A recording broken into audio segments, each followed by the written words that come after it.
back in the day, you know, you'd read skateboard magazines or whatever, you know, and I just started reading music magazines, and, you know, I wanted to get a guitar real bad, you know, and I borrowed one from a friend, you know, and he said, okay, you can borrow it for like a month, you know, and I was like, okay, cool. Well, it was like 3 years later I gave it back to him, you know, so music was just something that was really, it just was real special to me, you know, it was just something that didn't go away. The name of my band was called Spiral Trance. Before we even played our first show, we played a basement party. So before we even played that, we had to figure out a name, and we were like, we kind of wanted to have a name that you heard, and then you had to like you had to listen to the band to figure out what they actually sounded like.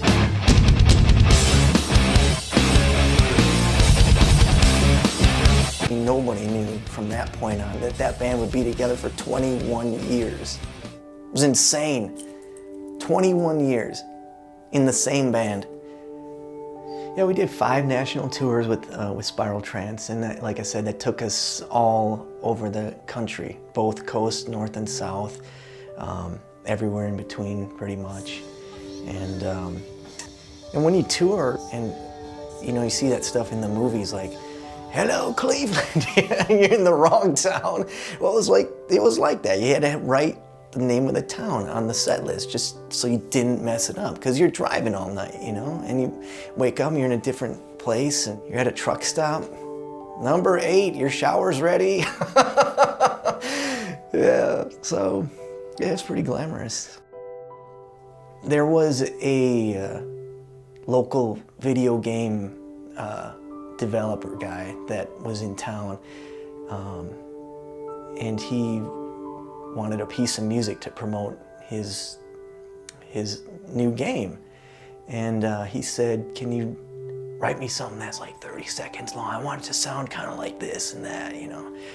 And I'm like, yeah, cool. And then when I went home, I'm like, what did I just do? I don't know what I'm supposed to write for this guy, you know. That's really where it started. I mean, because then I wrote that little piece. I look back on it now, I don't think it sounds very good. But he liked it, and it worked well with, you know, it cut really well with the promotional thing that he was doing. And I got paid like this much. But then when I found out, you know, oh man, there's money to be made writing music that I really like. You know, not that I didn't like the music that I was playing, you know, with the band, but there's something to be said, you know, about doing something totally different that, you know, that's just step out of that whole band thing, and then you're just kind of writing for yourself. Nice. And the art of the song pitch teaches you how to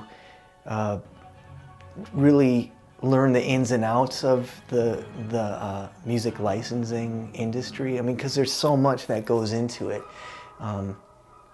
Basically like being in a band, you know, there's a million people that want to do the same thing. And just like a band, a million people want to get signed by a major label. The field is so vast, it's incredible. So the art of the song pitch really taught me how to navigate that stuff a little bit better. It taught me so much. And it's stuff that I'm like gonna have like forever. And it's things that you don't think about. And like I feel like way ahead of the curve. Because the things that they were teaching us, they already made all the mistakes. So we're like past that. They're teaching us like what not to do. The movie was called Walk Away from Love, and it was a romantic comedy.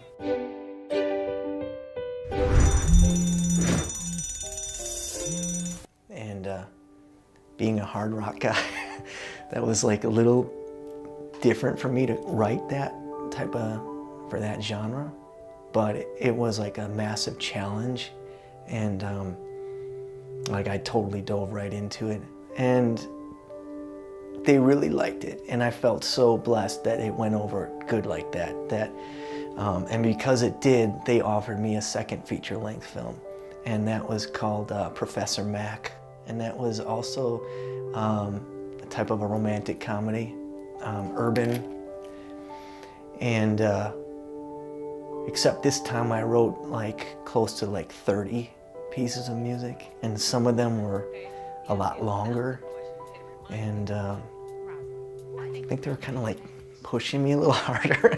That led to other things, and I actually enrolled in a couple scoring competitions. I placed in like the top 12 in this international film festival, and I was like, you know, I just put it in there. They basically gave you a movie trailer, blank, and you had to score to it.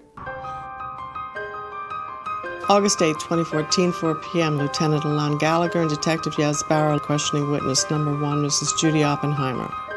That type of stuff keeps leading to other things, and you know, by placing in the film festival, that led to scoring a state tourism spot, which was awesome, and it was for one of my favorite places in the state, so it was like even cooler.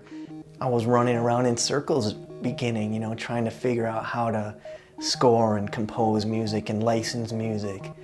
And Chris and the Art of the Song Pitch, you know, taught me so much about how to go through the process, and basically taught me how to own becoming a composer and feel comfortable working with some of the industry's top music supervisors. I can't thank Chris and the Art of the Song Pitch enough for sharing that type of information and being so cool to us, because Chris is a really cool, down-to-earth guy who really wants like our successes to become his successes, and that is so huge in this industry. It's beyond rare, you know. It wasn't, the Art of the Song Pitch is not something like that's always being this upsell. They're like, for this money you get this, for this money you get that. It was not like that at all. The Art of the Song Pitch is like the real deal. It's Chris talks to you on email. He actually even called every one of us after the course personally to see, you know, how we liked it, how we did, and I mean, who does that? That's crazy. So when I signed up for the Art of the Song Pitch, I had no idea that it was gonna become what it did, and it's totally allowed me to do what I'm doing, and I got more projects on the horizon, so making it happen.